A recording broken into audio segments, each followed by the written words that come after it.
Tax refund का अटक जाना कई लोगों के लिए फ्रस्ट्रेशन का सबसे बड़ा कारण बन जाता है, खासकर तब जब रिटर्न फाइल करने के बाद सब सही लग रहा हो। लेकिन 2026 के यूएस टैक्स सीजन में एक छोटी सी गलती आपका रिफंड हफ्तों के लिए रोक सकती है। आईआरएस ने साफ कहा है कि अगर बैंक डिटेल्स मिसिंग या गलत हुई तो रिफंड अपने आप होल्ड पर चला जाएगा। तो आज इस वीडियो में हम समझेंगे कि ये रूल क्या कहता है, इंडियंस इन द यूएस को किन बातों पर ज्यादा ध्यान देना चाहिए और रिफंड डिले से कैसे बचा जा सकता है।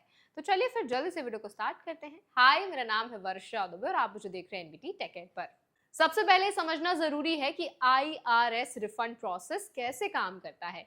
जब आप टैक्स रिटर्न फाइल करते हैं और उसमें डायरेक्ट डिपॉजिट चूज करते हैं तो आईआरएस आपके दिए गए बैंक अकाउंट नंबर और राउटिंग नंबर के आधार पर पैसा भेजता है। अगर इनमें से कोई भी डिटेल गलत है, इनकम्प्लीट है या बिल्कुल नहीं दी गई है तो सिस्टम ऑटोमेटिकली रिफंड फ्रीज कर देता है।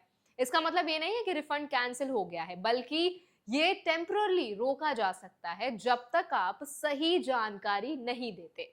आईआरएस के रूल्स के मुताबिक अगर बैंक डिटेल्स वैलिड नहीं पाई जाती तो टैक्स पेयर को एक ऑफिशियल नोटिस भेजा जाता है जिसे CP53E कहा जाता है।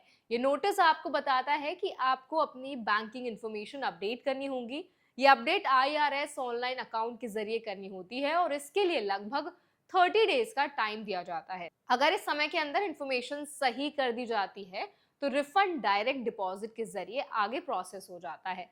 अगर कोई टैक्स पेयर इस 30 डे विंडो को मिस कर देता है तब भी रिफंड पूरी तरह खत्म नहीं होता। आईआरएस ऐसे केसेस में इवेंचुअली पेपर चेक भेजता है, लेकिन इसमें लगभग 6 हफ्ते या उससे ज्यादा का डिले हो सकता है। यानी पैसा मिलेगा लेकिन काफी लेट।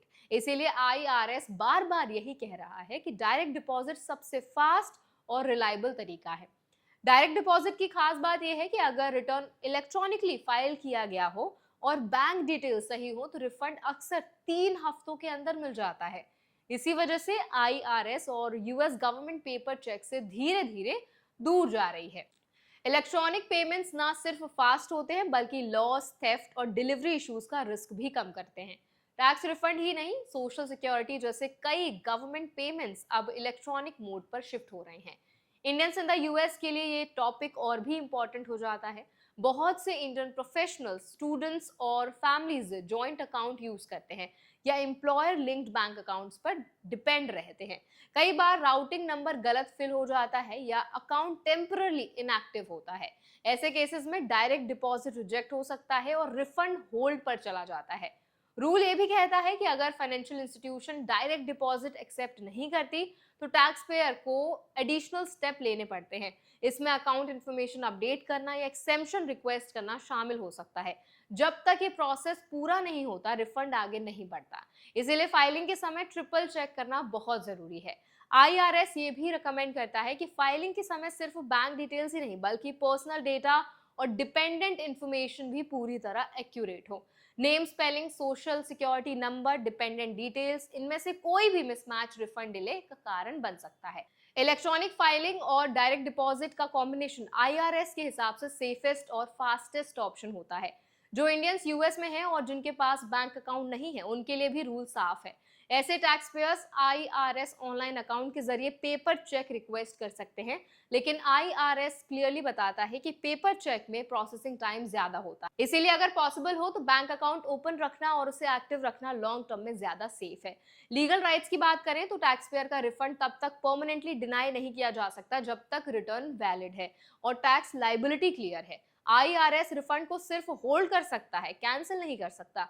CP53E नोटिस मिलने के बाद टैक्स पेयर को पूरा राइट है कि वो ऑनलाइन सिस्टम के जरिए इंफॉर्मेशन करेक्ट करे। आईआरएस ऑनलाइन अकाउंट इस प्रोसेस का ऑफिशियल तरीका है और यही सेफेस्ट तरीका है।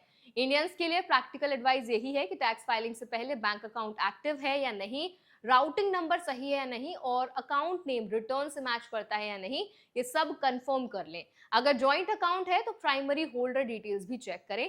फाइलिंग के बाद आईआरएस नोटिस को इग्नोर ना करें क्योंकि डिले अक्सर अटेंशन की कमी से भी बढ़ता है। 2026 टैक्स सीजन में आईआरएस का क्लियर फोकस स्पीड और डिजिटल प्रोसेसिंग पर है।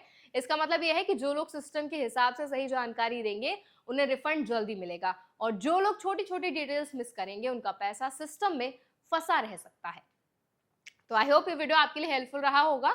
अगर ये वीडियो आपको पसंद आया तो उसको लाइक करें, शेयर करें। ऐसे और भी अपडेट्स के लिए हमारे चैनल एनबीटी टेक एड को भी जरूर सब्सक्राइब करें।